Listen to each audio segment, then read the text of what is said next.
Hakika dunia ina mengi, tena mengi ya kustaajabisha sana kwenye nyumba ambayo anatokea kuhani ndipo nyumba aliyoenda kutokea mchawi.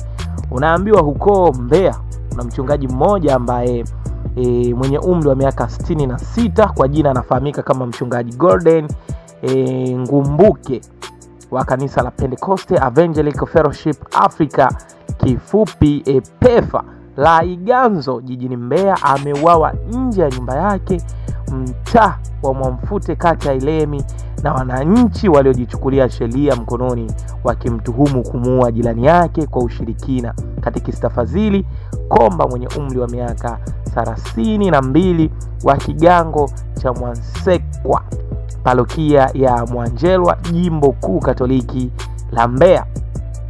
Kaimu mtendaji wa kata Ilemi, Helman Mbanga, amesema swala hilo lilijadiliwa kwenye mkutano wa hadhara uliofanyika mtaani hapo, ambapo ilidaiwa kuwepo na mgogoro wa mpaka baina ya majirani hao. Pia katekista kudaiwa mchungaji kumpiga mke wa mchungaji, ambapo mchungaji alishindwa kesi, ndipo alipomtamkia katekista kuwa yeye sio mchungaji wa kawaida na kutakiwa kumuomba radhi, jambo ambalo katekista alilitekeleza na kwenda kutoa sadaka kanisani.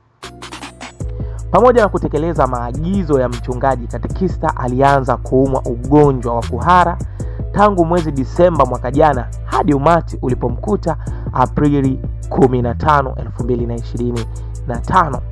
Siku chache baada ya kifo cha katekista, watu wasiojulikana walivunja vioo vya dirisha na banda la bata.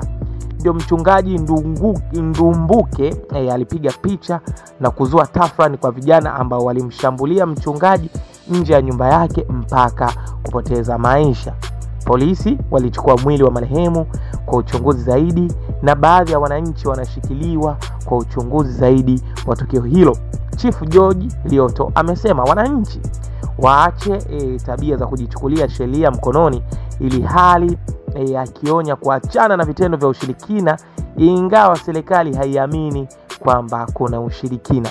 Aidha, katibu wa ulinzi kata Ilemi Tosha Nundu amekiri kushughulikia swala hilo na kwamba walizuia mchungaji kuwepo hapo, lakini walishangazwa na kitendo cha mchungaji kurejea eneo hilo.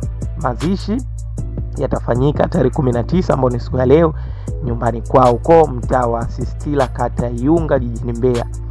So bana, hii ni story ambayo ina make headline sana kutokana na jinsi ambavyo watu wamelichukulia serious kuona kwenye nyumba ambayo ndio kimbilio la watu wengi sana kwenda kutafuta msaada, lakini ndipo lipoenda kutokea swala kama hili. Na hapo unaona kuna vita kati ya mchungaji na katekista, hali iliyopelekea vifo na kuweza kuibua utata.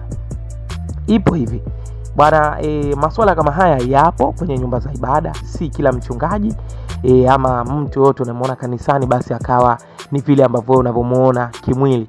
Kirohoni uaga kuna vitu ambavyo wengi wanavijua wao wenyewe, kama unavyoona hapo vita ilivyokuwa, mchungaji kumtamkia kwamba yeye sio mchungaji wa kawaida kama anavyodhani. Je, unafikiri wananchi wangefanya nini ili hali walisikia hilo kwenye mkutano?